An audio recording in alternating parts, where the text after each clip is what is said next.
What is up, everybody? Welcome to the Fantasy Football Funhouse. I am Kevin Cotillo. I have Steve Marcus and Sal Lito here as well. What's going on, fellas? Not much. I have this pen in my hand because I don't know. I actually have no reason to have this in my hand. I'm not going to write anything down, and I haven't written anything down all day. So, You know, I it's don't know where I funny. got that. Thrilling audiences with his. It's witty- funny because Steve, I just tried to have Steve open the show. We tried to give him a chance to shine, and he said, no, don't put me on the spot like that. I can't handle that kind of pressure. Yep. And so I opened the show and let him, and introduce him, and he still screws it up. Yep. With a boring anecdote about a pen that anyone listening to the podcast now has no idea that you're even holding it anyway. So, Right. Little known fact: all four Mats own pens. had to be the most fun stat from last week, right? Is the Mats. I mean, a lot of press on that. People picked that up and ran with it. People loved it. Yeah. I also have a pen in my hand, but I intend to take no notes. Wow, 3 pens for the Fantasy Football Funhouse tonight. We besides talking about pens, we do have a lot to get to tonight. There was it was a big weekend in the NFL. The NFL gets weirder and weirder every week, I think, and this one was no different. Lots of great action. A couple of quick things that jumped out to me this weekend that Aaron Rodgers is still really good. I said that last week, and I just marvel at what he's able to do on one leg. It's just impressive. He's very good. He's all right. No, he's all right. No, I mean, He's no Pat Mahomes. he's no Ryan Fitzpatrick either. So Ryan Fitzpatrick is still good. He has not yet turned into a pumpkin. We'll be looking for that coming up soon. It's coming to a game near you, I promise you. Do not get me wrong. The second you trust him, that'll be it. But yeah, Steve, what jumped out at you this weekend? I got to say, what I was just going to ask, what do you guys think is more surprising after 2 weeks in football? The Buccaneers being 2-0, going up against the Saints and the Eagles, or the Steelers being 0-1-1, having faced the Browns and the Chiefs?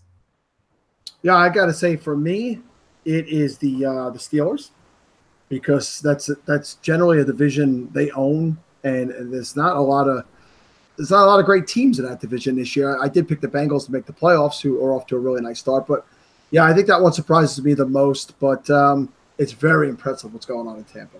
You know what? I will say the Tampa one probably surprises me the most, but not so much because of the opponents. I mean, you're right, Steve. The Saints and the Eagles are both two great teams, but they're also both teams that I think historically have struggled out of the gates, in any given season. The Saints are typically slow starters, as are the Eagles. The Eagles are without their number one quarterback. We saw what Foles was able to do in the preseason, and it's he's just not the guy he was in the Super Bowl for some reason. And but to me, it's more so because I just didn't think Tampa Bay was that good, especially with Fitzpatrick. And he's making a case, and I'm sure Sal will get into it as we start to go through some of the games. I'm sure he's got numbers and stats to back this up, but he's definitely making a case to keep that job when Winston comes back after next week. And with that, Sal, why don't we just get right to it, because there's really not a whole lot. I mean, I tried to talk about some news, in the pre-show warm-up here. I tried to say we'd talk about some news, but you shut me down. You said, hell no, I'm going to do it while we're talking about the game. So I'm just with that case, let's just jump right into it. You got the kibosh, Kevin. We won't spend too much time on Thursday's game, but there is a very important reason why we should go back and revisit that. It's actually two very important reasons. The emergence of Tyler Boyd, who we joked about. If you remember a few weeks back before the season started, you guys were talking about John Ross, and you were saying it's his second season. I was like, oh, it's his third season, because I was confusing him with Tyler Boyd. Tyler Boyd. It's tough getting old. It's not easy. Tyler Boyd has run a pass route on all 74 of Andy Dalton's dropbacks this season. He's been on 88% of the plays. He had 9 targets, 6 receptions, 91 yards, and a touchdown this past week. Is this a guy either one of you are feeling has emerged as a weekly starter, maybe as a flex or a wide receiver 3, with the snap percentage and the target share that he's getting? Steve, we'll start with you. Yeah, I absolutely think so. I know that I was a big fan of John Ross coming into this year, but it is obvious that Tyler Boyd is that number 2. He's locked in. He's got that role. And we saw on Thursday night against a very good Ravens defense, although the cornerback that was covering him for the majority of the night, not very good. That he's that guy. He's the one that Andy Dalton is trusting way more than John Ross, getting way more targets than him. And there isn't enough passing to go around. With Joe Mixon being hurt for a couple weeks, that's going to probably put a little less targets going to the running backs as a whole, even though Giovanni Bernard very good at that. But yeah, I think that he is very low-owned wide receiver. He's somebody that you could definitely plug into a flex play right now. I think that there is enough volume for him to get that. I don't know if he's not going to get the touchdown every week, but he's getting pretty solid floor numbers right now. Yeah, I mean, let's be honest. I don't think that the Cincinnati Bengals offense is going to be as productive as it has been over the first 2 weeks throughout the rest of the season. We'll see games where they're productive. We'll see games where they step back a little bit. Andy Dalton's never been that top-tier quarterback, fantasy quarterback for a reason, and I don't expect him to continue on a pace like he is right now. Having said that, Tyler Boyd is absolutely a guy that I can see having a relatively high floor for the rest of the season in that flex play option, because he's probably going to get a decent amount of targets. He's never going to get, he's not a high yardage type guy. You're going to see most of his receptions be the 8, 9, 10 yard range, but he's going to get the volume. So he's, you could see an Edelman type where you get 8 for 80 locked in every game. And then those games that he has a touchdown, you're in real good shape. So.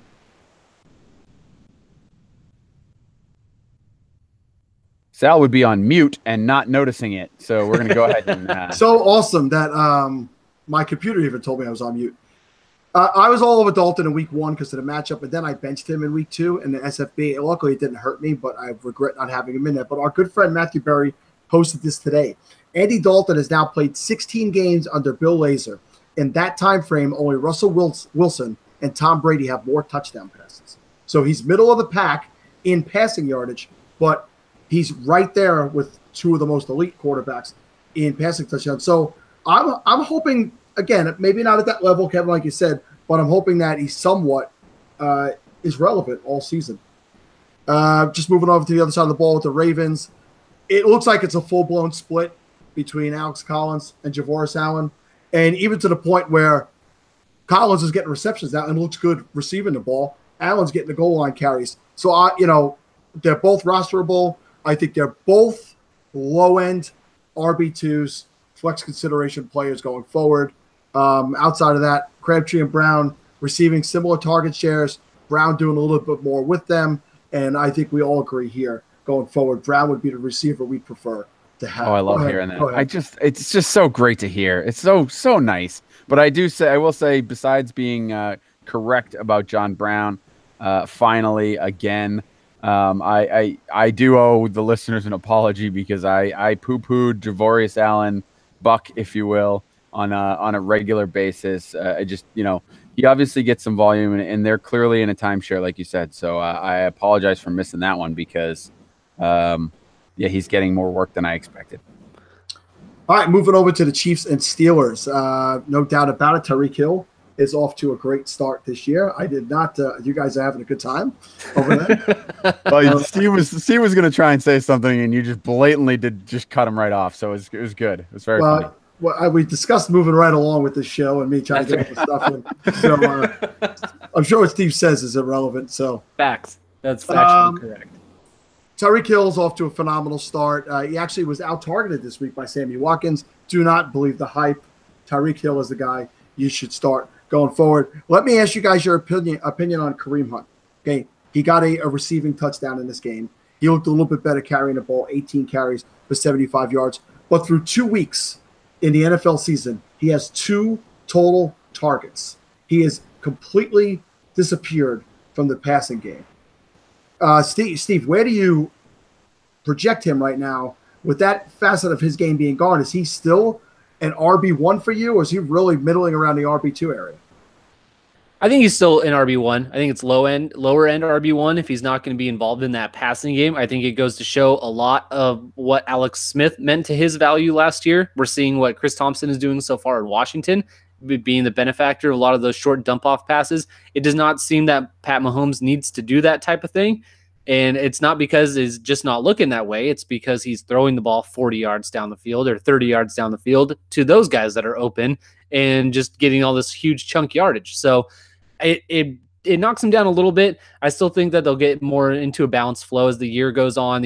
Wins become a little more important. They're trying to secure a playoff spot, which I don't think anybody really thought of right now or thought of it before the season started. But now that you've seen this offense through 2 weeks, it's kind of the way that it's looking. And so, yeah, it'll be interesting. I would just move him down a little bit, maybe closer to back end RB1.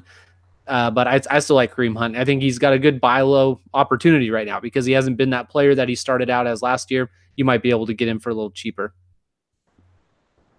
There will be games where he gets more carries. He's on pace right now for 272 carries for the rest of the season. We talked about him being a close to 300 plus carry guy. Obviously, right now he's averaging about 3.6 yards per carry. That average will go up. There's still value for him no matter what, right? If he's not being used in the passing game, it's I'm not going to say irrelevant because obviously it helps, but it's certainly not what we don't have to have him active in the passing game in order for him to be a top tier running back. And Sal, I know you had thought that we talked about this preseason, right? You had him pretty high on your list, and we talked about the volume being the key for him. And I mean, 275 carries, and like I said, I expect that to go up in some games. I think you're still on pace for a good heavy workload, so not too much to worry about there. They will rush for some touchdowns eventually. Mahomes is not going to throw for them all for the entire season. I don't know about that. I really don't know about that. Someone in one of our dynasty leagues posted something about him being on pace for 700 touchdowns in his career. So, it's not bad. I will also just add it'll be interesting to see what Kareem Hunt does when the Chiefs go up against a team that isn't going to keep pace with them offensively. Because if this offense keeps up, they're going to start blowing out some of the lesser offensive teams, and then he should absolutely get some more run when they're trying to close out games when they've got a big lead. Over on the other side of the ball with the Steelers, James Conner came down to earth a little bit in his rushing totals, but I think that they Chiefs game plan to take him out of the game. He made up for it a little bit in his pass catching aspect of the game, but over on the actual wide receivers, and it seems like Antonio Brown's a little bit miffed about this, but Juju Smith-Schuster saw 19 targets in that game. Now, AB saw 17, but Schuster was able to haul in 13 of those for 121 yards and a touchdown. Antonio Brown just 9 for 67. We all saw the tweet that went around yesterday with some clown who used to be a PR guy, saying that Ben Roethlisberger made Antonio Brown and blah, blah, blah, blah, blah, that he didn't show up to the facility, but it ended up being a personal matter. Who really knows what the truth is behind all that? But what's come out today is that the rest of the league, and this is other people, coaches and front office people, think that Mike Tomlin really has lost the locker room and the players, and it's basically a clown show over there. Kevin, how do you see the rest of the season go for the Steelers? They are 0-1-1 against teams they probably should have been 2-0 against. Do we see the chipping away and the falling down of the Pittsburgh empire, so to speak? It's funny. We've seen this before with coaches like this. That the players coach, right? Tomlin's historically been known as a guy that gets along well with players and is a players type of coach. And eventually, those guys lose their locker room. They lose a couple of key players, and it starts to go south for them pretty quickly. So you might be right there. I think on the field, I think they just have a lot of weapons. I mean, with James Conner, it was pretty clear that the game flow took him out of that game from a rushing standpoint, right? You just talked about Juju having 19 targets and AB having 17. That's a lot of targets. Where are you running the ball when you're throwing 34 or 36 passes to just two guys, right? Or 46, whatever it is. Math is hard.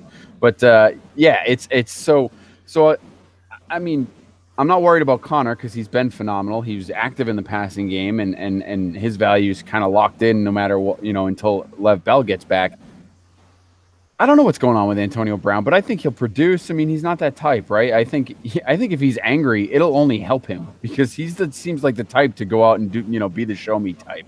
He's going to prove to everyone that they're being ridiculous and that he's the best receiver in the game. And the fact that they have Juju Smith-Schuster, who's an incredibly talented and young wide receiver, and then talk about James Washington on top of that, who I don't know how many targets he had, but he was good in this game as well. And he's a supreme talent as a third wide receiver.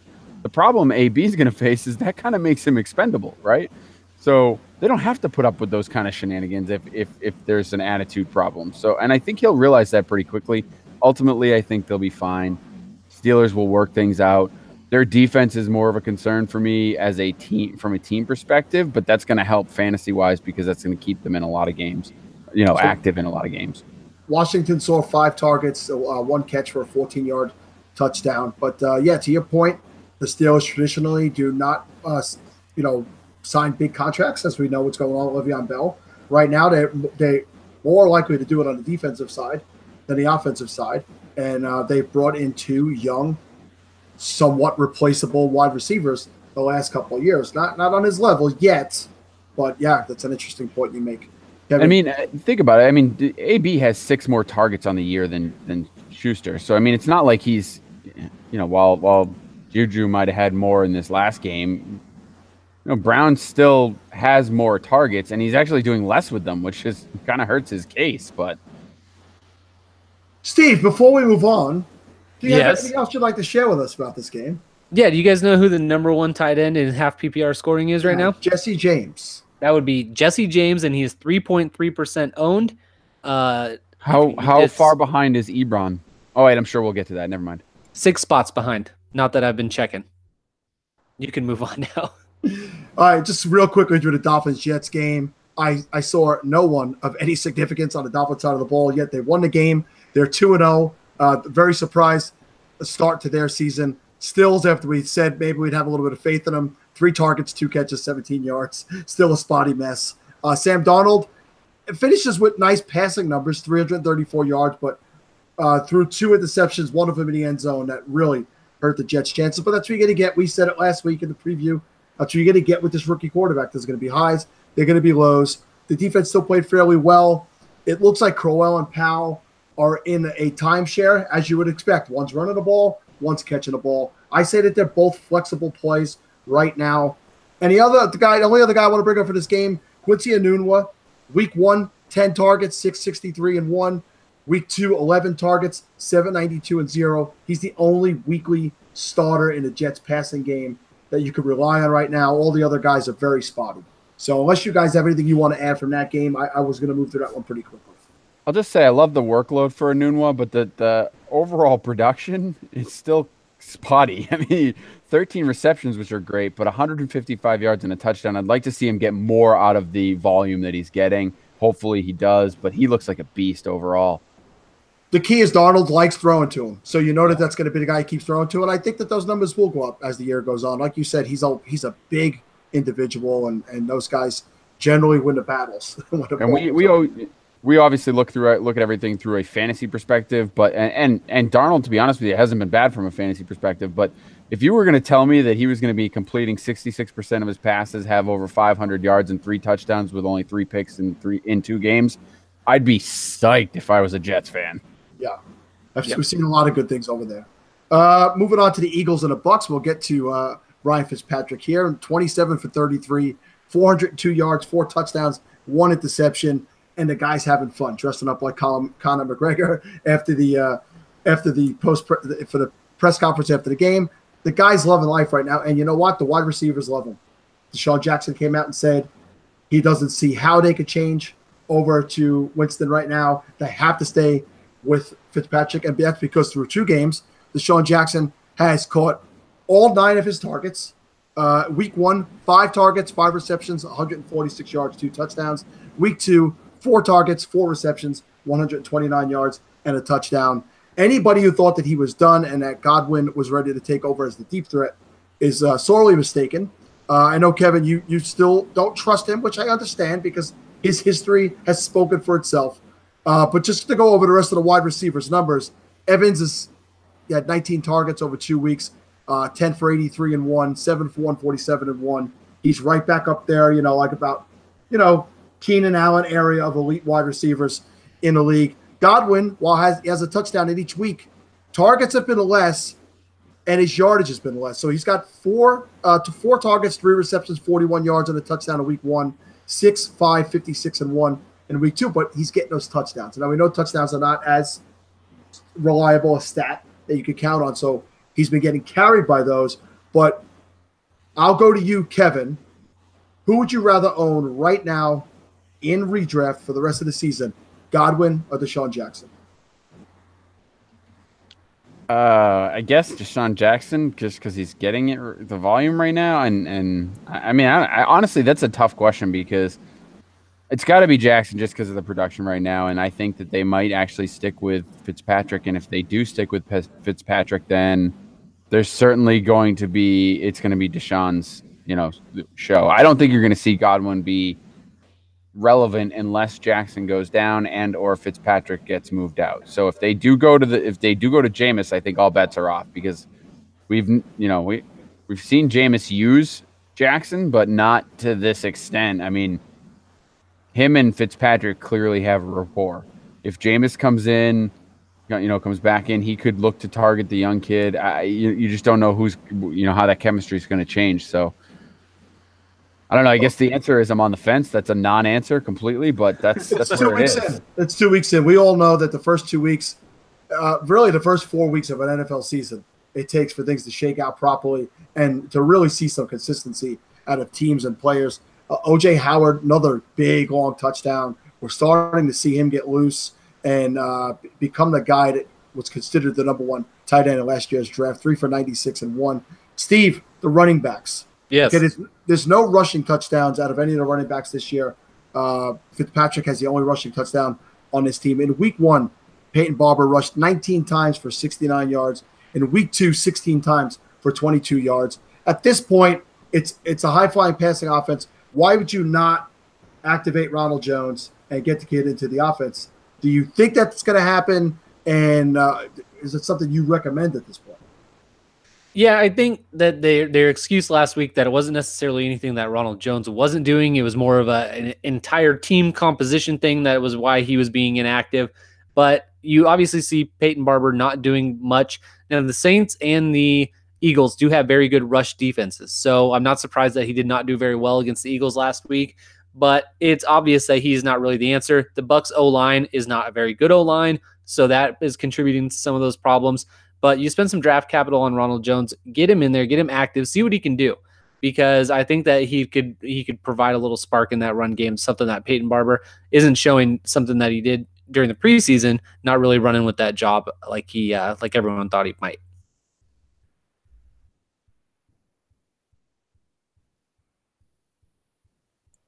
He even looked at the camera this time. This was good.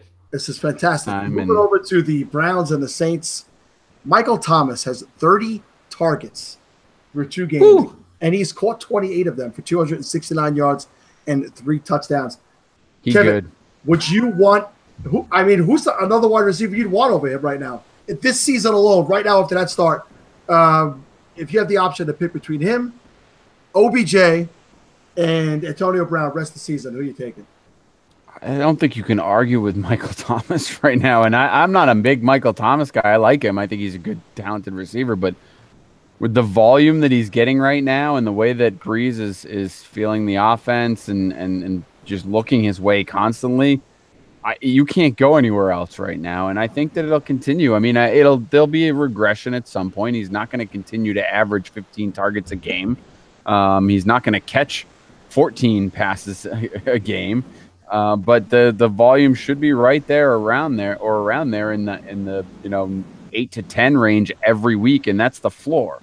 So if you're going to add 8 to 10 receptions and 100 yards and then a touchdown in every other game and sometimes 2, yeah, I don't think you can argue with it right now. There's no other receiver on that team you should be starting in fantasy right now. It's kind of like 3 other guys, and one will get a catch this week, one will be an end zone guy. Right now, until something shakes out there, we don't want to touch any other receivers. The one thing that I will say that makes me I don't want to say nervous because I think it'll help the offense in general, but I do think that there is something to be said that when Mark Ingram comes back, it will change the offense enough to where they may not be looking at him constantly. You may see sets where you have Kamara and Ingram in the backfield at the same time, or Kamara split out with Ingram in the backfield, which may eat into some of the targets that Michael Thomas is getting right now. Just the way they alter the offense when they have both of those guys that they trust, it could impact Michael Thomas's volume a little bit. So it's something to be concerned about a little bit when you come to week 5. Steve, over on the Brown side of the ball, a guy you were grabbing in drafts preseason, Carlos Hyde. You were really high on him this year coming in. He's clearly been the workhorse back in that backfield. 2 things. I got this from Graham Barfield. The Browns used the number 35 overall pick on running back Nick Chubb. He's played 7 snaps and he's had 5 touches through 2 weeks. And looking over at Duke Johnson, through 2 games, he has 8 targets. He's got 3 catches for 15 yards. If he's not going to be what he is in the passing game, he's certainly not a part of the rushing game. Is there any reason to still be holding on to Duke Johnson? I don't really think so. And it's weird because we saw last year in Tyrod Taylor's career how he used Shady McCoy. That was a big value of him, was he caught a lot of balls. So you would assume that Duke Johnson would be able to get a lot of targets and be utilized in the passing game. But it seems to all be going towards Jarvis Landry and now Antonio Callaway getting some targets this week. So I don't think that Duke Johnson, especially in redraft, if you're in a 10-team league, I don't think that there's any reason to hold on to him. Carlos Hyde is definitely the guy there. He hasn't been as efficient as I would have liked to see, but he has gotten into the end zone the first 2 weeks. I expect the touchdowns to continue because they like to run the ball when they get in close. And I think as long as they're going to give him that volume, he's going to break some bigger runs. If they end up turning over to Baker Mayfield, I think that helps Carlos Hyde's value a little bit more. It might even help Duke Johnson's, but I don't think that he's somebody that you need to be stashing on your bench right now. I think the job is pretty much locked up with Carlos Hyde. Okay, moving over to the Colts and the Redskins. I mean, this is why the Redskins are never successful, right? Because just when they come out, now clearly they played what is a crappy Arizona team in week 1, but thoroughly dominated them. But I just had this feeling coming to this game that they would lose this game. And Andrew, they ran into a buzzsaw of a defense. And they definitely did. That defense is just out of control. Ball hawking, 2 interceptions. No, I don't know how many interceptions they had. I might have made that. Andrew Luck had a very, average game. Completed 21 passes, 179 yards, 2 touchdowns, 2 interceptions. Another offense where it's T.Y. Hilton and no other wide receiver right now. There's not a guy you could trust. There's not a guy doing enough to even keep you interested. Kevin brought it up. Eric Ebron, Jack Doyle. Again, Doyle is dominating the snaps. 52-22 in week 1 and 29-12. They both played significantly less, but they ran less snaps in week 2. But Doyle, after 2 weeks, is tight end 17, and Ebron is tight end 6, and that's half-point PPR. Steve, I don't know what you were using before to go over. That's a Yahoo scoring. So, Kevin, can that pace keep up with the snap count and the target share? Can Ebron keep up this pace? I mean, don't say yes. You're not allowed to say yes. It's a little touchdown dependent, which we all know that's a little fluky and hard to predict. But I will say this: the way that they're using him is more of I'm not going to say deep threat because it's not that, but he's going to get the longer receptions than Doyle is. Doyle's going to be used in the middle of the field. He's going to be used as a blocker. He's on the field constantly because he's good at both. And I do think that Luck trusts him more and will use him as an outlet more. I just think you're going to see a lot more short stuff to him.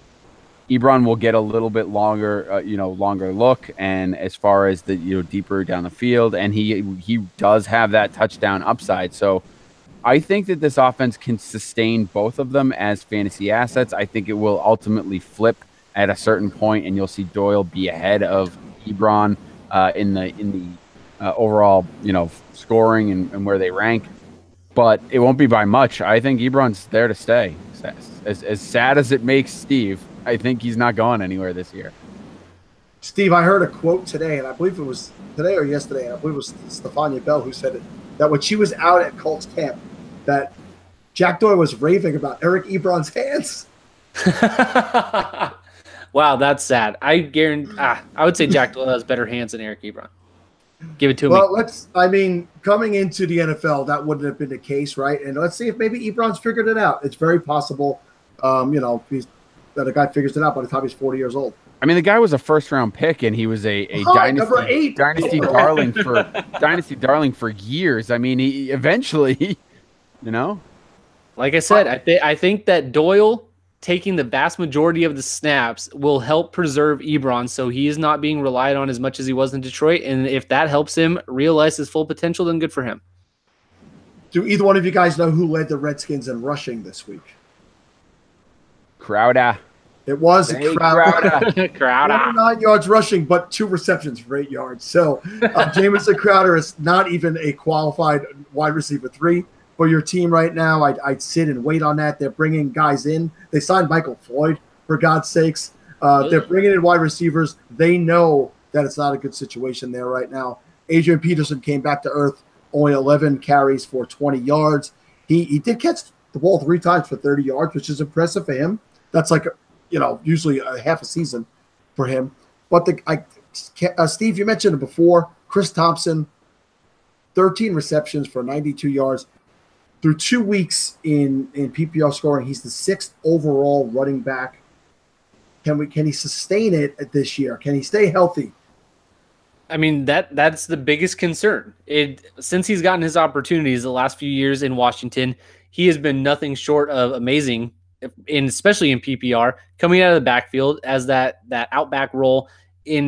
That's the only thing. He keeps getting injured. He keeps hurting himself, and it doesn't seem to be injuries that are, he misses a week here and there. They seem to be injuries that they derail his entire season, misses multiple games, out for the entire season. So as much as you would like to believe that it won't happen, we've seen so much history of it actually happening. It's hard, but you definitely have to ride it until it stops, because, I mean, we've seen what he's doing. He is benefiting from Alex Smith being there in that short passing game more than in the past with the quarterbacks that they've had, even with Kirk Cousins. So, yeah, I think that as long as he's healthy, he's going to stay up in this area. Maybe not as RB6, but definitely in RB2. I don't see how his volume drops to the point where he's not getting enough carries and enough targets, catching the ball, running down the field, where he's not an RB2. Okay, this next game we're going to move to real quick. Chargers and Bills. Bottom line is this. If you're in anything smaller than a 16-team league and you're playing a Bill, and that means LaShawn McCoy included, you're an idiot, okay? That offense is terrible. Terrible. They play the Vikings this week, right? Is that right? Correct. Oh, God have mercy. Do not play anybody on Buffalo. On the Chargers side, very bland week out of the receivers. Nobody really stepped up and had a big game. And we know because Gordon got 2 of the receiving touchdowns. He left with what was being called an upper body injury, and supposedly he'd be able to have come back and played if the game wasn't so in hand. But I want to point out Eckler again this week. He had 11 carries for 77 yards, 3 receptions for 21 yards, and through 2 weeks in PPR scoring, he's the 9th overall running back. So he I brought my Fanball write-ups last week. He was my sleeper for last week running back, but if he's available in your league, he has to be owned, whether you have Gordon or not. Only 43% owned, so he is definitely somebody that there's a chance that he's out there. I would definitely add him to the end of your bench. Hey, Sal, are you writing for Fanball? I thought I heard that somewhere. I got my own author page today. I got my own author page today. It was a pretty good deal. I'm all excited. Yes, to answer your question. But let me ask you guys this. You guys play some DFS this weekend? Unfortunately. Not good, Steve. Hey, before you get to that, just Mike Williams touchdown again. Just throwing it out there. Mike Williams, 3 for 21 and a touchdown. But, I mean, he's definitely a red zone threat. We don't see the tight ends doing much. So they don't have a tight end. He is their tight end. A body guy like that becomes a tight end in that situation. So good point, Kevin. Kevin, were you as bad at DFS this week as Steve was? I don't think I've ever been as bad at Steve at anything. Excellent point. False. I've got 2 kids. I got to imagine that Steve probably didn't have the time to check in to the quantedge.com this week, because the quantedge.com has the tools you need to play like a pro. With their lineup optimizer, injury tool, wide receiver quarterback matchups, and head-to-head tool, you will be armed with everything you need to win. You can make up to 150 lineups in seconds, see matchups to exploit, and compare the players to make the right decision that you are on the fence about at thequantedge.com. You'll get exclusive access to our industry experts, articles, podcasts, and the TQE community by participating in a premium membership chat. Here at the Fantasy Football Funhouse, we have a special deal for our loyal listeners, if you use promo code FF Funhouse, you will get $10 off the first month of your monthly subscription. Save $10 now. Go to thequantedge.com. The results are up every Monday morning. How the guys did over the weekend. I have not seen them finish less than 600 in their picks so far. They're winning people money. Get there now and save money while you're doing it. FF Funhouse is the code. You can just see that you want to say unhouse when you're given the code. I can just see it. You want to, don't you? I don't want to confuse the people, Kevin.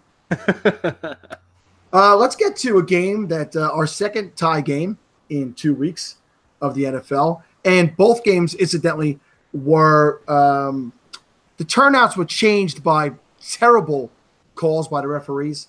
In the Browns game in Week 1, the NFL came out middle of the week and said they called the Myles Garrett penalty incorrectly on 4th down, giving the Steelers a first down, which led to a Steeler touchdown. That changed the outcome of that game. And in this week, they haven't announced it yet, but if you saw the hit by Clay Matthews, what they call it is burping, where they're saying he picked him up and slammed him to the ground. When Kirk Cousins was making the pass, his body was in the air. So when he hit him, he landed to the side of him. He didn't put his body on him.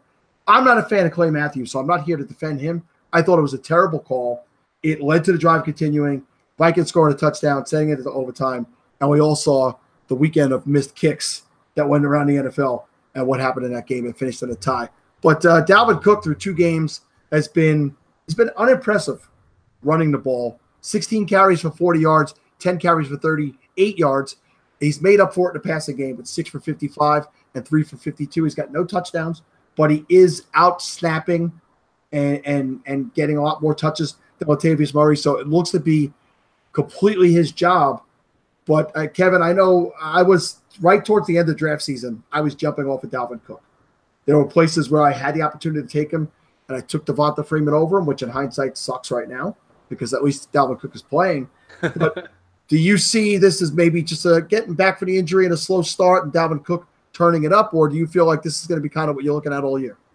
No, I think this is what you're going to be looking at all year, and it's one of the reasons that I was not willing to spend, in a lot of cases, a first-round pick on him because, yeah, I mean, he's their guy. He's going to get all of the volume. You look at the other guys that got carries for them in this game. You talk about 4 carries for Latavius Murray. Some guy named C.J. Ham had a carry. Cousins had 2, and Diggs had 1 as well. So not a lot going to other places. But Dalvin Cook only ran it 10 times because they just basically don't have to run it. They have, Kirk Cousins, who's playing out of his mind right now, and 2 of the best, wide receivers in the league lining up on the sides every week. They're going to throw all the time because they can. And you would have thought that with that defense, they'll be looking to close games out by running, but I don't even think that's going to happen because I think they're just going to light it up all year. The saving grace for Cook is that he's very good in the passing game. He had 3 receptions for 52 yards in this one, so that's going to help him throughout the season. But his touchdown volume is not going to be what I think people want it to be. And the overall carries, that he's going to get is just going to be spotty week to week. You're going to see them throw a lot, and that's going to hurt him. So I think this is what you got. Steve, what are your thoughts? I will just say, I think if you look at his schedule, he's got Buffalo this week. So this is probably a bounce back week. But the 2 games that he's got after that, against the Rams and then against Philadelphia. We've talked about how good Philadelphia's run defense is. The Rams, obviously, with Ndamukong Suh and Aaron Donald there, they've got a great defense all around. So maybe after that 5th week, if his numbers continue like this, he might be a pretty good buy low candidate because his schedule lightens up a little bit for the as it gets past those daunting run defenses. I think that maybe after week 5, if he stays on this trend line, that he might be a buy low candidate that you might be able to add to your team for pretty cheap. Yeah, Steve, let me ask you a question, though. Even this week, right, you say it's a good matchup against Buffalo, right? And it is. Buffalo's absolutely terrible. They're probably the worst defense in the league, right? Yep. But couldn't you see a scenario where Kirk Cousins throws 3 touchdowns in, like, the first quarter and a half, and they decide, why don't we not, use Dalvin Cook because he's coming off a serious knee injury. Let's throw Latavius Murray out there to really just kind of pound the rock for the rest of the game and get his 3.2 yards per carry, and let's just close this one out early, and I'll go home. There's a scenario there where even in a blowout, Cook doesn't get the volume, and that hurts him again. That's why I said wait till after week 5. Don't go after him this week because he's going to have that good game. Wait till after weeks 4 and 5 when he plays the tougher run defenses, bring his numbers back down a little bit if that ends up happening. And then that might be the opportunity to try and get him before his schedule lightens up a little bit. I'm sorry, I wasn't listening to you. So. Understandable. It's not the first time. Over on the Packers side, Jimmy Graham had his first big game, 6 for 95. It's nice to see that. Hasn't found the end zone yet. Steve, we have to talk about Jamal Williams. Through 2 games, 31 rushing attempts, only 106 yards. Aaron Jones' suspension ends this week. I don't think that by any means Jamal Williams is just going to go away. He's been a vital part of the offense, I guess. But this week coming back, are you starting either one of these running backs? Do you feel comfortable starting any one of the 3 running backs? No. I wouldn't feel comfortable starting either one. And yes, Jamal Williams has had a very mediocre at best start. Mediocre, I think, is probably putting it pretty nicely. But look at the defenses that he's gone up against. The Bears and the Vikings. Those are some tough defenses, especially some tough run defenses. But I will not try to make that excuse for him. He has not looked good. I'm not going to say you're making it. You're doing it. I'm not saying it. No, I'm not saying it. And I have said multiple times now that Aaron Jones, the more flashy player, is going to have a role on this team when he does come back. I'm not going to start either one of them this week unless I'm absolutely forced to. And I will wait and see what happens. I think that they both do have a role on this team as well. I'm looking for that role to just – I'm waiting for Jamal Williams to just do a little bit better. It's been a rough start for him, but it's going to get there. All right, the only saving grace for Jamal Williams is that he can block, right? And Aaron Rodgers is all kinds of banged up, so letting Aaron Jones block for someone who's got a gimpy knee is probably not something the Packers want to do at least full time right away. Just hand it to him every play. That's all. There you go. You don't got to block for a guy who can't. Yeah, because you want to take the ball out of the hands of the reason to put the ball. What does this Rodgers kid prove anyway? That's right. Panthers Falcons, real quick, not a lot to talk about here. In my opinion, Christian McCaffrey, 15 targets, 14 receptions, 102 yards, 24 targets through 2 weeks. Only 8 carries, though. No touchdowns yet. I'd like to see that carry total go up, and I think it will. I think that they realize C.J. Anderson. Well, C.J. Anderson certainly can't catch because that was a big interception in the game as it hit him right off of his chest and popped straight up. The only thing I'd like to talk about in this game from the Falcons side really is the emergence of Calvin Ridley. Ridley, 5 targets, 4 receptions, 64 yards, and a touchdown. But Sanu, only 2 targets, 2 receptions, 19 yards. I want to say emergence. It wasn't a huge game, but a much bigger load for Ridley than Sanu early in the season. But we might start to see it turning to where Ridley's going to be a more important part of this offense. And he's already got 1 more touchdown than Julio Jones this year.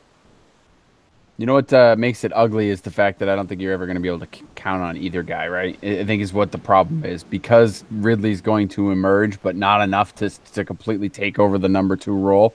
Neither of these guys are going to be number 2 receivers going forward because you're not going to be able to trust them except in very deep leagues. I think that's what happens here. The more interesting note for this game, you guys know I'm a big Hooper fan, and 5 for 59 with a touchdown. On catching all 5 of his targets. I'm just saying he looked good. He looked to be more involved in this one, and he's on the field a lot. I don't know if you, Sal, I don't know if you gave his snap percentages, and I just wasn't paying attention or not. But he's creeping up the tight end wasteland. I did not go deep into the Austin Hooper snap percentage. I apologize, Kevin. My research it's flawed. Well, you can only write so many things down on a legal-sized pad. That's right. This is a completely illegal pad. I've got it off the street in Manhattan. Steve, you have anything to add about that game before I move on to Texans and Titans? It makes me sad that Calvin Ridley has 1 more touchdown than Julio Jones. There's no reason that through 2 games, Julio Jones should not have 1 touchdown. And Matt Ryan has 2 rushing touchdowns. Put our bets out right now. Who's going to finish the season with more receiving touchdowns? Julio Jones or Calvin Ridley? I'm going to take Calvin Ridley. Give if me it's Hooper. Not Julio Jones, I quit. Give me Hooper. Kevin's taking Hooper. Let's move on to the Texans and the Titans. Deshaun Watson didn't look good early. Finished with a nice stat line, 310, 2 touchdowns, 44 yards rushing. The biggest story in this game, I think, is the return of Fuller. 9 targets, 8 receptions, 113 yards and a touchdown. And I can't seem to get anybody that wants to trade for him in the Falafel Dynasty League. I said twice he's available. You buried the lead, though. Blaine Gabbert. He's the lead story there. What's so believable about that story? Absolutely nothing. He threw 20 passes, by the way. And while Jonnu Smith was in on 59 snaps, he got 0 targets. So he threw 2 of those passes on 1 play. That's true. So anybody who picked up Jonnu Smith who's hoping that he becomes relevant better hope that Mariota's back in the game this week. Steve, Will Fuller, another guy. Can he stay healthy? And can he keep up this touchdown pace? He literally catches 1 to 2 touchdowns every time he plays with Watson. Yeah, his numbers, if you haven't seen him, the splits with Watson and without, or the splits for Watson with Fuller and without him are amazing. He scores points when he's on the field, but that's the problem. He doesn't seem to stay on the field. He's either got a hamstring or he's got a collarbone or he's got something. He's got something that's preventing him from being on the field. Everyone knows the biggest ability in football is availability, and if you can't stay on the field, you can't stay on your fantasy team. It's probably why you're having trouble trading for him in a dynasty-type league. Probably you also overvalue all of your players, so that might also have something to do with it. But he's somebody that scores all the time. He's somebody that is an obvious flex play. I think he's a wide receiver too whenever he plays because of his upside. He's just like Deshaun Jackson, except for he's getting double the targets each game, and he's got the breakaway type of ability to get down the field and get over the top of a defense. So yeah, I think he's right up there, but as long as he can stay on the field. If he can't stay on the field, he's no good. 12% of his receptions are touchdowns. 12. That's crazy. Insane. It's totally insane. Again, Titans 1 week played in an absolute storm deluge that took 7 hours to complete, and then this week they played without Mariota. So a lot of their numbers are hard to take into full consideration. But 64% of the snaps to Lewis through 2 weeks. Henry's got 36, and only 1 target to Dion Lewis this week. When I thought it was going to be a big pass-catching game. But again, I can't imagine Mariota will not be out there next week because he was close to being out there this week. And I think that we look at the Titans going forward from week 3. Let's get to the Cardinals and the Rams. The Cardinals have 6 points through 2 games. It's atrocious. I mean, this is a tale of 2 completely different teams because the Rams, as we know, they went into the number 1 overall team expected to win a Super Bowl this year. They replaced the Patriots this week as the favorites to win a Super Bowl. So the Rams couldn't be clicking on any more cylinders. There's not a whole lot to talk about with that offense, aside from the fact that this was from Rich Rebar today. Brandon Cooks' 246 receiving yards through 2 games is the most since Isaac Bruce did it for the Rams, a little bit more than that in 1998. Kevin, he came over from the Patriots after being traded from Saints. Do you think that Brandon Cooks can sustain his totals that he's got through 2 games? No, I don't. Look, I was down on Cooks, and I think, admittedly, I'm a little surprised as to where he is, which is good. So, but let's.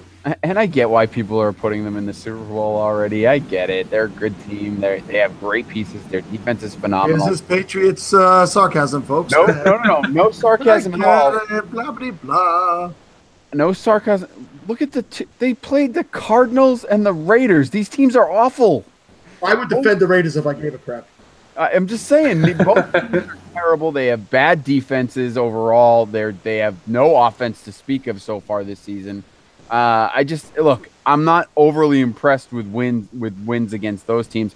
They did blow out the Cardinals, so that's great. And look, the Rams are a great team. I'm not taking anything away from them, but they play the Chargers and the Vikings in the next 2 games. Why don't we wait till 4 games into the season before we anoint them the next into the Super Bowl?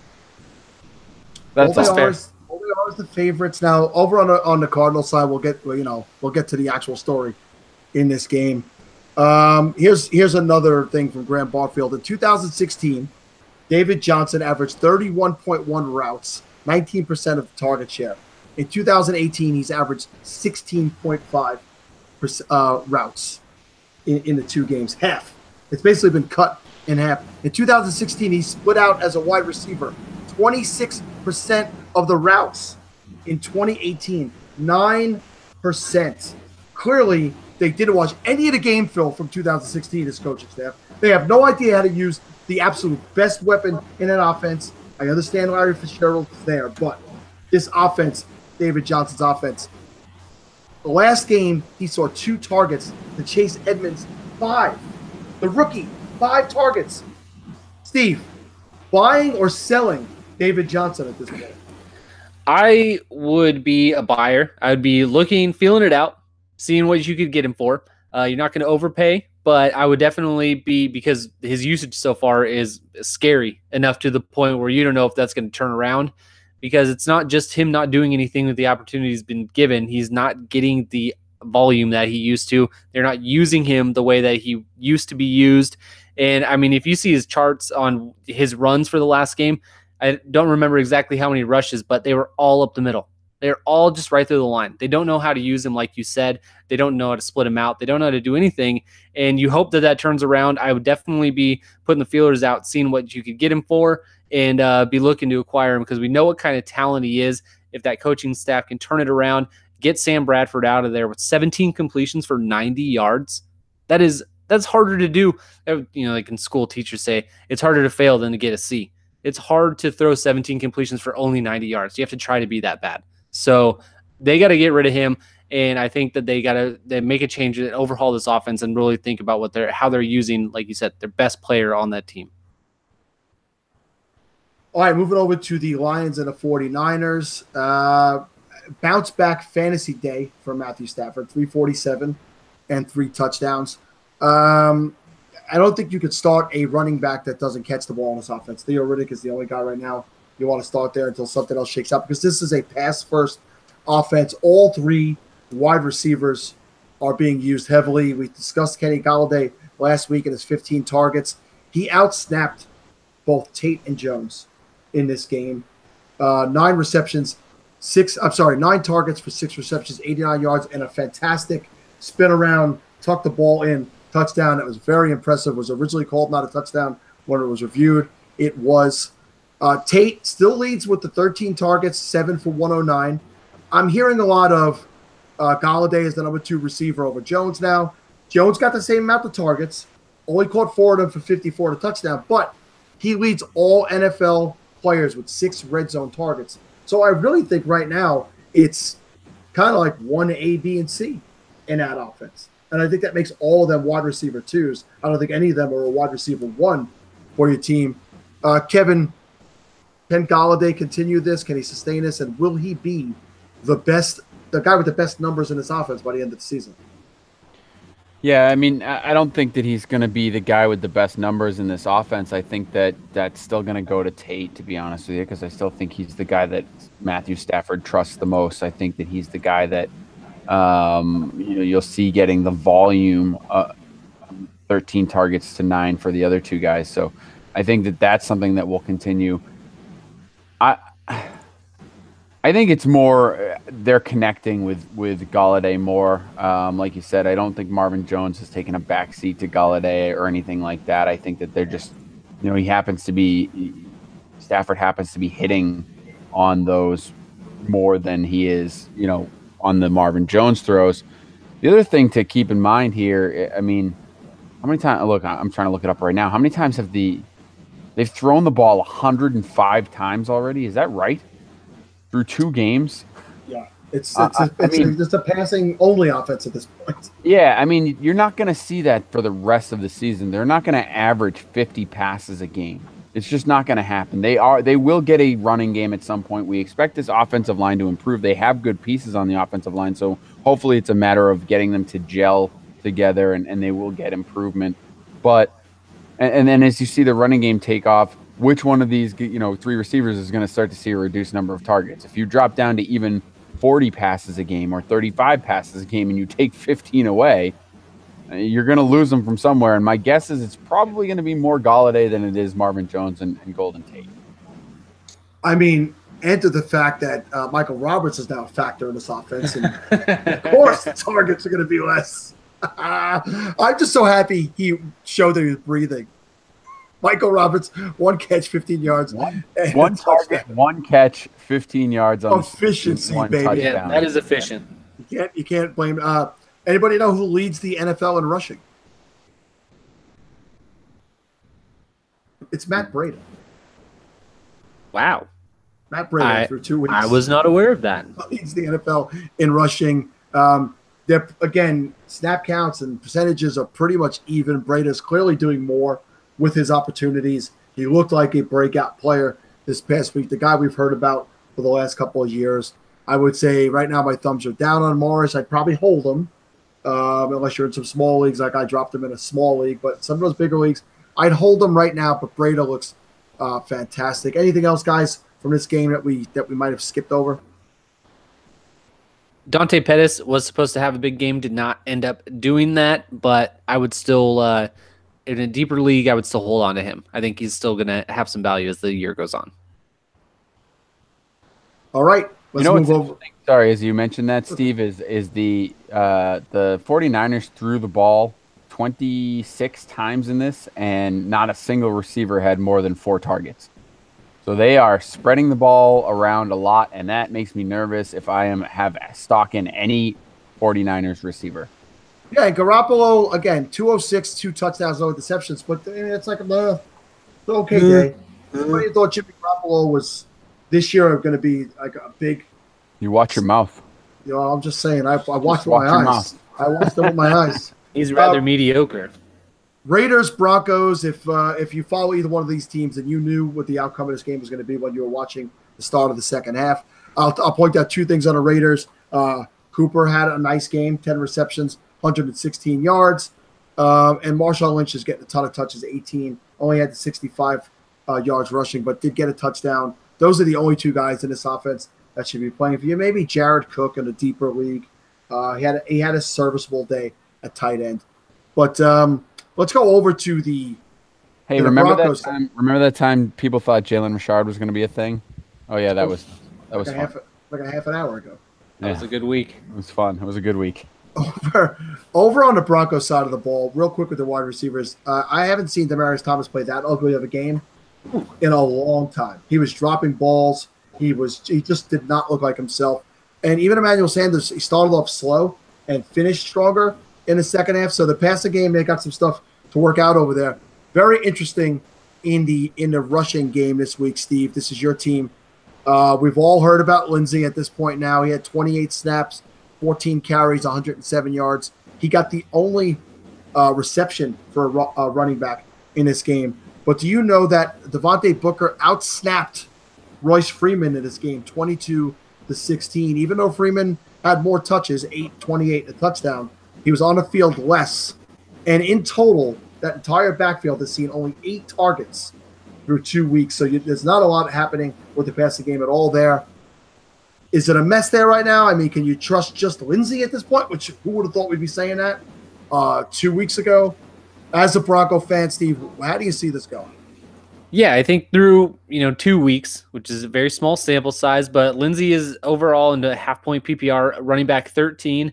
And in the fourth quarter, when the game was still very much not in Denver's hands, Lindsey was still out there, and they were relying on him to be like they do not have a lot of receptions as a running back unit, but he was out there running the ball. So I think that Devontae Booker being out there more than Royce Freeman goes a little more into a game flow type thing. The Raiders were leading for the vast majority of this game, so I think that might have a little to do with that. I just think that it's a very positive sign for Lindsey to be in so much when games aren't, when they need them, when they need offense. He is the one that they're relying on more than Royce Freeman. Very surprising, as Freeman was the guy that, as high as the third round, fourth round, that you were having to take him, and this guy that's undrafted in fantasy leagues, and he's the one that is ended up being the safer floor guy, like you said. I think that you can rely on his usage right now because it's not much, but he is getting some passing down work, and he's getting run in between the tackles as well. It's nice to see and very smart to see by some of these coaches, and that's a coach that might be coaching for his job, right? To say, hey, I don't care what the draft value is, what the stock is in it. This kid's performing, and I need to save my own ass, and I'm going to play him. So, yeah. It's 2-0, baby. He's going nowhere.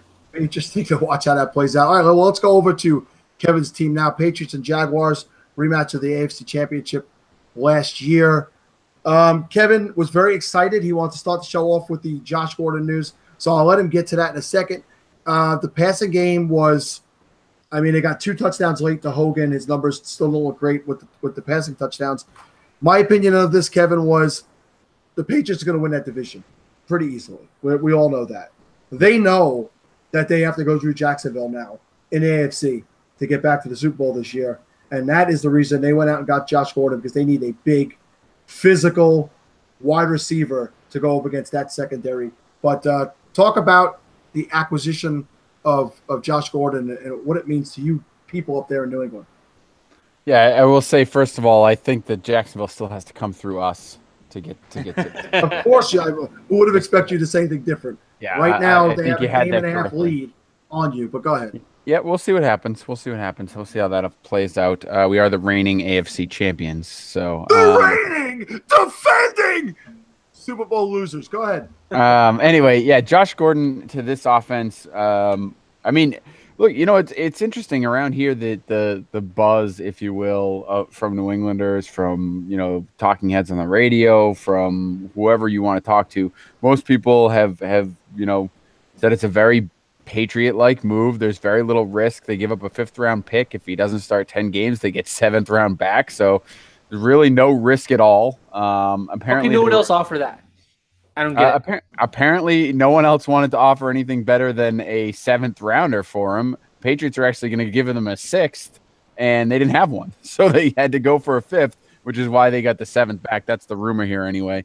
But what he does for this offense is amazing, because if it works out. Now, look, we have to look at it from the lens of he's going to come in and play, right? I mean, you can't expect him to fail again. And if he does, we're right back where we started. But if he's going to play in this offense, he adds something that they absolutely do not have here. And it may not mean that much from a fantasy perspective to Josh Gordon.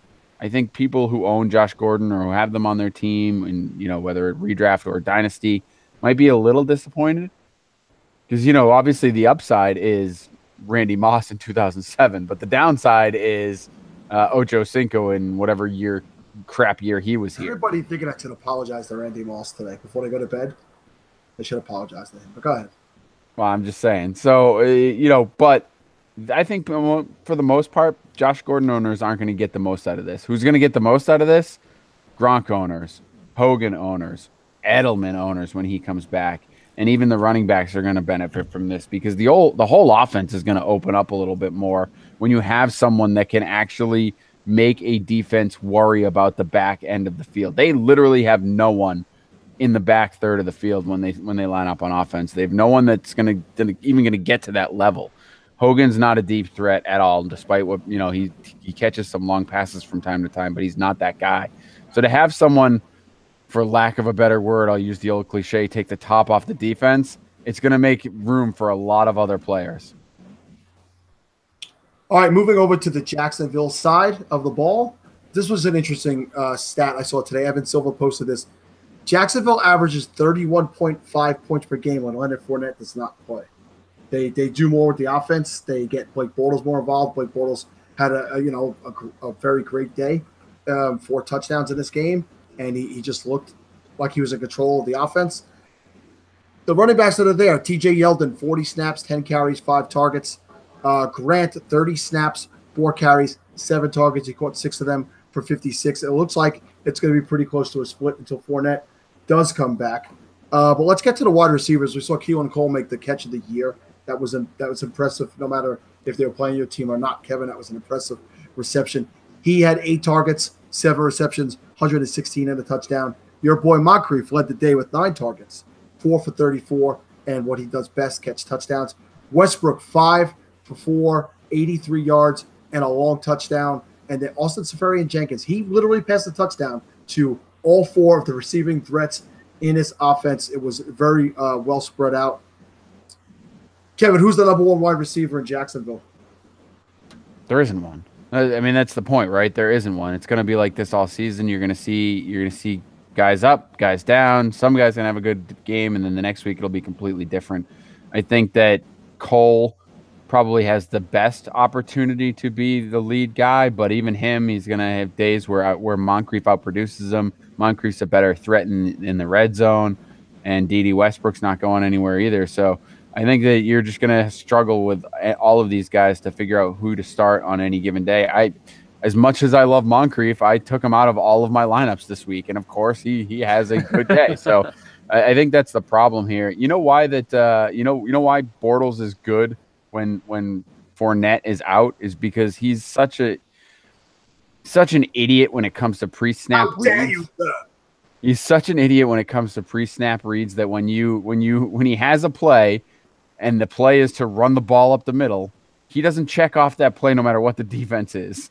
And yet when he has to throw the ball, when he drops back and things break down around him, he actually stops thinking and just acts on instinct, and that's the only time he's ever any good. So that's why they're better when the running game is not around for them. It's amazing to me.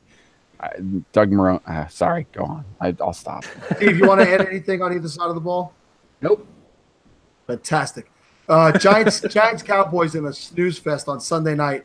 There's really nothing for me to say about this game. I'm going to point out two facts, one each about the running backs in this game, and both of these came from Mike Clay.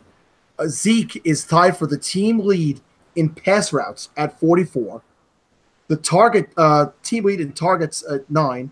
I'm sorry, he's third on the team in targets with 9, and it's a career high 19% target share. So anybody who thought that they were going to use him in the pass game this year, they clearly are, because they don't have a wide receiver who's doing anything. They brought Bryce Butler back today. Ooh, very exciting. And Saquon Barkley, that 68-yard run in week 1 has accounted for 51% of his rushing yards through 2 games, while he has caught a ton of passes this week, and he is making defenders miss. The kid has impressive moves, and I think he's going to be great. That Giants, they fixed nothing. Kevin, you picked them to win the division at the beginning of the year. I know you're regretting that now after 2 games. I don't blame you, because what we were fed about that offense and what they were doing would have changed there. I don't see anything different with all their weapons back in there. Evan Ingram did a lot late because it was kind of like a garbage time thing, but they're only 1 game out. I mean, they're only 2. They're 1 game out. It's a bad division right far. You know what, Sal? The other thing is, though, you mentioned Ezekiel Elliott and being used in the pass games, and yes, 10 targets, 8 catches, great. That sounds awesome until you realize that he has 26 yards and no touchdowns through the air. I get it. Blow up my stats, man. I'm just saying. Well, look, I'm just saying. For all those people that made the case that he's going to be a huge, weapon in the passing game this year, yeah, great. But he's still averaging 3.3 yards a catch. Yeah, I just think more involved in the passing game was really more of what people are saying. Steve, do you see him getting better and doing more with those receptions, or are both of these offenses right now just poorly put together? I mean, 8 catches for 26 yards is pretty bad. So I would assume that if he were to get 8 catches in another game, that he would do a little bit better than that. But that's not really where he excels, and that's not the best part of his game. Whereas Saquon Barkley or David Johnson, them receiving the ball out of the backfield and then doing something in the open field is what they do, is more what they're more towards their ability. So I think that he should do a little bit better. I don't know if I would expect him to get 8 targets in another game, but I find it hard to believe that the Cowboys wouldn't offer a 5th-round pick for Josh Gordon. It doesn't make any sense. 14 receptions for 80 yards is being used in the passing game. That's what usage is. I definitely thought that Josh Gordon, that was the first place I thought that he would end up, would be in Dallas. I don't know what their issue is over there. Jerry, it's time to go, Jerry Jones doesn't like troubled players. They really try to stay away from those types of guys, Right.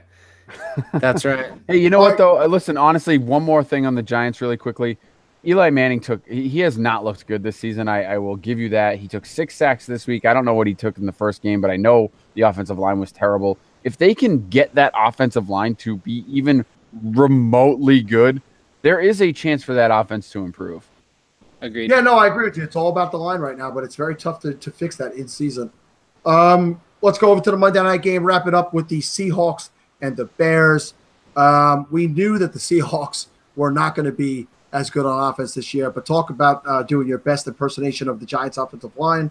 Russell Wilson was running for his life. Thank God for him. He can move a little bit more, a hell of a lot more than Eli Manning, and he wasn't able. He still got sacked 6 times, but he was able to at least get a couple of plays extended, and he was able to get 2 touchdowns a little bit later in the game. One to Will Dissly, who, Kevin, I hope you're believing in him this week.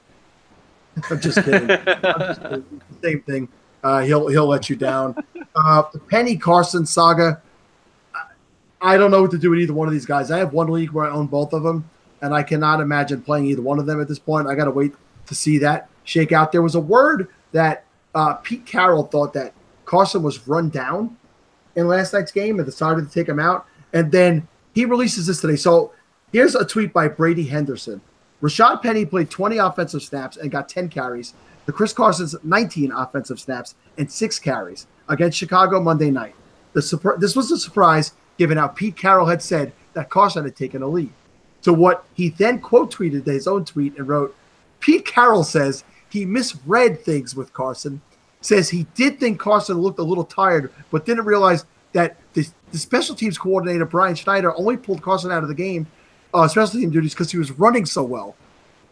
So Pete Carroll thought, oh, he must be tired. Let me bench him. No, he was doing well, so that the special teams coordinator had enough sense to say, oh, let's focus on our offense. But the coach, who's not communicating with his assistants, benches the guy. You want to talk about a guy that's just lost it? We talked about Tomlin earlier. Pete Carroll is awful. He's just terrible. You know what? If they swapped coaches, that might help. Maybe Tomlin goes to Seattle. Pete Carroll goes over to Pittsburgh. I think Antonio Brown would love playing for Pete Carroll. He's that rah-rah type. He'll probably use him exclusively. That's what we need to do to solve this problem. I agree. Tyler Lockett, 5 for 60 and a touchdown. We have to point that out for Kevin. All 3 of his. And we've hit the trifecta. Wide receiver lovers. The John Brown, Dante Moncrief, Tyler Lockett trifecta all came through this week. It'll be the only week all year. You want to make that bet? Yep. What are we gonna bet? Write it on the floor. All right. Whatever we got. We got to think something. I don't know. Let's based on a shirt. Let's close it out with the Bears guys. Allen Robinson saw massive amounts of targets. He caught 10 of them for 83 yards. Very clear that he is, legitimately the go-to guy for Trubisky and his offense. He force-fed him last night. That's fantastic for Robinson owners. We can only hope that the yardage picks up and the touchdowns come. Jordan Howard, 14 carries for 35 yards. Not a great night there. 3 receptions for 33 yards. But Tariq Cohen has all but disappeared from this offense. Again. Four carries for 8 yards, 1 reception for 17 yards. And if you watch the game, you'll notice that Taylor Gabriel is the guy getting the quick passes off the line that you might have thought Tariq Cohen was going to be getting preseason. He's a little bit bigger, not a lot, and maybe a little bit quicker. And Tariq Cohen, in my opinion, is not rosterable at this point. You might want to hold him in deeper leagues. He's definitely not somebody you want to start right now, but he's getting to that same point as some of the other guys we talked about earlier in the night that it just doesn't make sense, like a Duke Johnson, to hold them on your roster at this point. They don't have the role in the offense that you thought they were going to have. And aside from that, I'll just point out another guy Kevin liked preseason, Anthony Miller, only 2 receptions for 11 yards and a touchdown. But, Steve, what do you think about the Tariq Cohen value in this offense? I'd be a little bit worried. He did leave the game last night in the 4th quarter, but I would be a little bit worried about how they've used him so far. He did get a little more run earlier in the game. I think they used him a little more than they did in week 1, but it doesn't seem like they're using him the same way John Fox did, which surprisingly in this offense, everyone would have thought that, the Matt Nagy offense or Nagy offense, I don't even, however you pronounce his last name, they thought that Tariq Cohen would kind of run wild, and that doesn't seem to be the case. He did come out and say today that Jordan Howard could probably use a few more carries in the 4th quarter. I like his usage so far, even though he has not been able to get into the end zone. I like what he's doing. I agree. I don't think that Tariq Cohen is somebody that you can start by any means.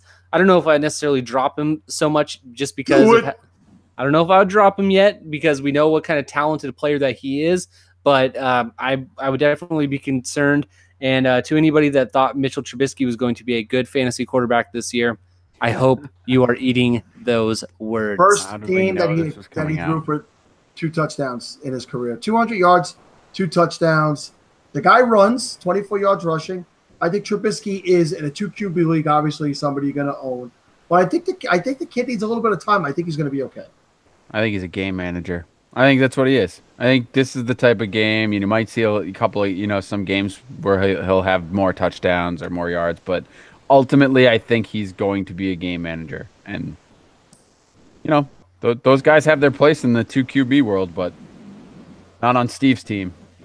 Steve, take us home. All right, thank you all for listening to this episode of the Fantasy Football Funhouse. You can find us on Twitter at FF Funhouse. You can find us on Facebook. You can find us on Instagram. And, of course, you can find us at fantasyfootballfunhouse.com. Yeah, we've joked about it, but I am writing at fanball.com right now, and I'm very excited to be doing it. So if you guys have the time to check it out, I'm there doing the sleeper and landmine articles and bold predictions on Sunday mornings. So that would be awesome. Be sure to check out our sponsors, thequadedge.com. Use our code FFFunhouse for $10 off. And, of course, mybookie.com. Use the code FFL to get a match on your money. And Bolito Sal on Twitter, Sid Skeet on Twitter, and the new Kevin Cotillo on Twitter. Check them all out in Fantasy Football Funhouse also, or FF Funhouse on Twitter. Kevin. Yeah, that's thank you for that. I just want to remind everyone too to head over to gridironexperts.com and check out all the stuff they have on there. We are on the feed. For them, if you're listening to us on their feed, we thank them. We love being part of that family. They have great content over on the website there. You can get into their fantasy football store and order some cool shirts and things like that. So gridironexperts.com.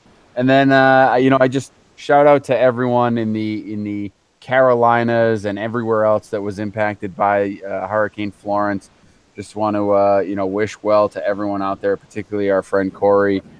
He's in a lot of our leagues, and his family has had some struggles. There is a GoFundMe for him his family set up. You can see that it's my pinned tweet if you want to go help out his family who's lost just about everything and anything you can do.